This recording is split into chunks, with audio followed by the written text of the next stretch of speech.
membro sa kanila magsasabi na mali ang kanilang relihiyon. Ha? Katoliko, tama. Iglesia ni Cristo, tama. Born again, Baptist, Methodist, Mormon, Jehovah's Witness, Seventh-day Adventist. Tanungin mo bawat sa kanila, tama. Ang relihiyon na sinasabi ay tama. Dapat tatayo sila dito, example lang, tatayo sila dito at tatanungin natin. Dahil tumatayo tayo dito at handa tayo magpatanong kahit anong tanong. Kung tunay rin ang relihiyon nila, tistingan nila magtayo dito.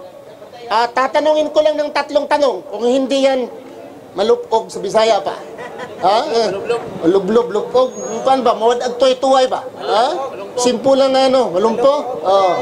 Yung magsabing na tunay aking relihiyon, paano na tunay? Okay? Pero maggawa tayo ng criteria. We will make 3 criteria para malaman natin ang tunay na relihiyon. 3. Ito ay tanggap sa lahat ng relihiyon. Hindi lang tanggap namin. Na unang batayan na itong tunay at tamang relihiyon, dapat Diyos mismong nagsabi. Mabasa sa Biblia, mabasa ba sa Quran? Okay? Inangkin ng Diyos. Sinabi niya, akin itong relihiyon. Sa akin ito, ako nagpatayo nito. Yan. Pag ang Diyos ang nagsabi, wala nang magsasalita. Sinabi ng Panginoon, akong lumikha sa araw. Akong lumikha sa sanlibutan. Akong lumikha sa mga bituin, sa dagat, sa tubig. Ako ang lumikha. Ay sino pang magsabi? Kahit si Satanas, hindi na makapagsabi. Tamimay na si Satanas. Dahil ang Diyos mismo nagsabi, siya ang lumikha sa sanlibutan. Yun din ang relihiyon. Pag ang relihiyon na yan ay sinabi ng Diyos na ako ang nagpatayo nito at itong relihiyon, ganito, ay tama yun. Pangalawa natin malaman na tunay at tamang relihiyon, dapat itong relihiyon, ito din ang relihiyon ng lahat ng mga sugo at propeta. Itong relihiyon na ito din ang relihiyon ni Abraham, ito ang relihiyon ni Moses, ito ang relihiyon ni Noah, ito ang relihiyon ni Adan, ni Jesucristo at ni Muhammad. Isa lang kanilang relihiyon. Bakit? Itong dami-daming relihiyon, may relihiyon si Adan, iba. May relihiyon si Abraham, iba. Si Moses, iba. Ilang propeta? Sa Islam, mayroong 124,000 prophets.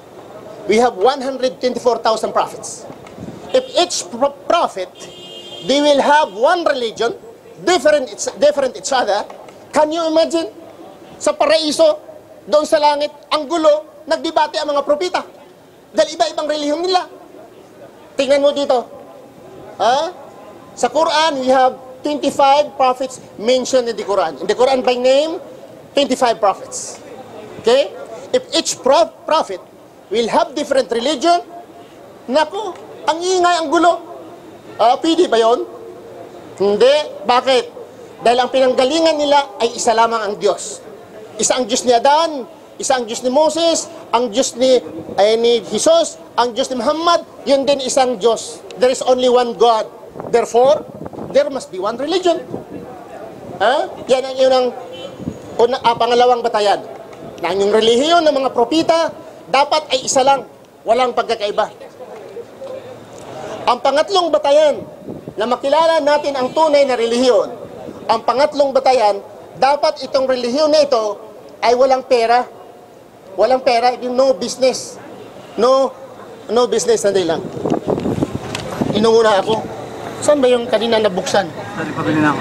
Ha? Pabili ako. Ha? May number ka ng may anak na kambal. Dito sa aming sponsor natin. Mayroon pero hanapin ko pa. May anak. Pero napabili na ako. Yung siya marami. Okay. Okay bang kuha dyan? Okay. So, ang pangatlong relihiyon, walang religion. Walang pera. Hindi humihingi ng pera. Bakit? Sa kapanahonan ni Adan, humingi ng pera? Si Abraham, sa kapanahonan ni Abraham, humihingi ng pera? Sa kapanahonan ni Moses, humihingi ng pera? Sa kapanahonan ni Jesucristo, humingi siya ng pera? Sa kapanahonan ni Propeta Muhammad sallallahu alaihi wasallam, humingi siya ng pera? So, ang pagpapatunay na itong tunay na relihiyon, hindi nangungulikta ng pera ang ulo sa iglesia o ulo ng simbahan o ulo ng relihiyon. Pag pulis nangulikta, anong tawag sa atin? Koteng. Dapat, ang pulis hindi mangungulikta, di ba?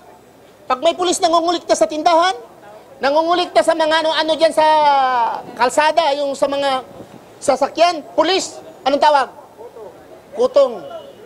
Hindi ang propeta, sobra pa sa kutong. Kung propeta siya nangungulikta, ay sobra sa kutong. Bakit? Ang propeta, pag anong hihingi ng sa kanya, hingiyon niya sa Panginoon. Ang propeta, pag humihingi sa Diyos, ay bibigay. Bakit pa hingi siya sa tao ng pera? For what? Ha? Si Moses, hingi siya ng pugo, yung ibon, lumabas. Di po ba? Si Moses, humingi na mabiyak ang dagat, nabiyak. Umulan. Ha? Umulan pa ng mana, pagkain mula sa langit. Si Moses, binigay ng Diyos. Si Kristo. Ha? Ano naman ang klase? Galit yata eh. Ha? Sino nagbigay? Ang Diyos. Astagfirullah. Alhamdulillah, alhamdulillah. Baso sana. May kasamang baso. Masyado naman ang ganun eh. Masyadong ano. Oo. Oo. Kasi si ano? Oo. Sige, ganito. Tuloy tayo. Pag ang isang relihiyon, isang pastor, isang reverend, isang imam, nangungulikta ng pera para kakainin, pike yan. Pike yan na relihiyon. Ha? Tandaan mo, pag mayroong imam dyan, may ustad dyan sa inyo, tapos nangulikta ng pera para kakainin niya, yung ustad na yan, piktan ko ng dalunggan na. Ha? Haram yan, haram. Ha? Haram yan, dahil hindi yan tinuturo nga mangulikta ka para kakainin mo. Ha? So, aghahanap buhay sa bakit? Sa kapanahonan ni Omar, ha?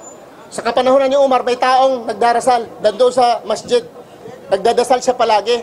Tinatanong ni Omar, paano ikaw bubuhay mo dito? Sino nagpapakain sa iyo? Sabi niya, yung mga tao, yung mga kapatid niya, kamag-anak, siya, trabaho niya, dasal lang. Sabi ni Omar, uwi ka doon. Ha? Uwi ka at magtrabaho.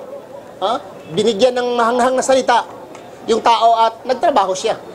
Hindi pwede na maging pastor, ha? Maging pastor ikaw, doon ka sa membro.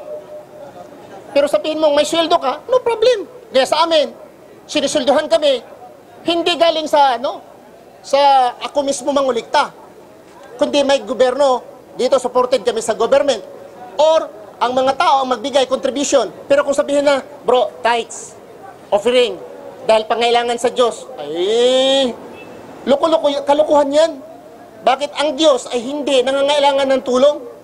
At kung ikaw ay isang propita, dapat ikaw ang sinusunod sa kapanahonan ni Kristo. Ha? Si Kristo ay humingi ng yung pagkain si Kristo, yung pinapakain niya ang mga tao from the small loaf of bread and fish. Pinakain niya, how many thousand? 5,000, sabi ni brother, 5,000 out of small loaf of bread, yung isda, at distribute, nakakain ng how many thousand. So, si Kristo, mga pilay, ginamot niya. Yung may mga kitong, pati pa nga buhay, yung patay na, sa kapangyarihan ng Diyos, binigay sa kanya, patay na, binigyan pa ng buhay.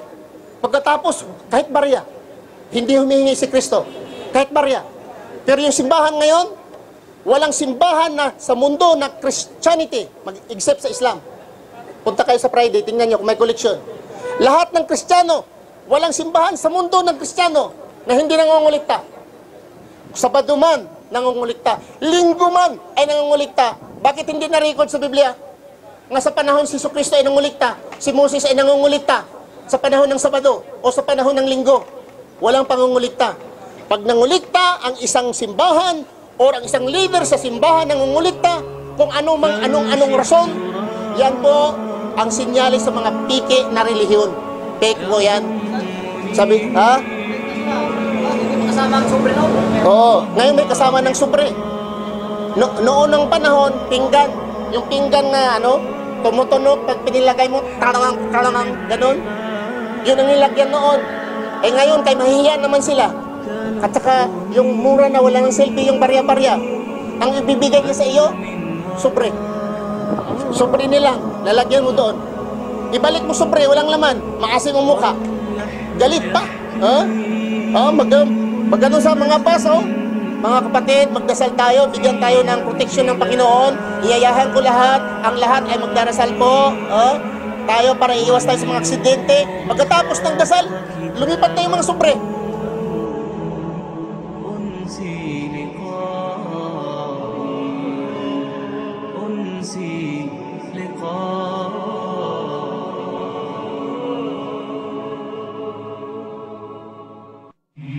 فرش التراب يضوء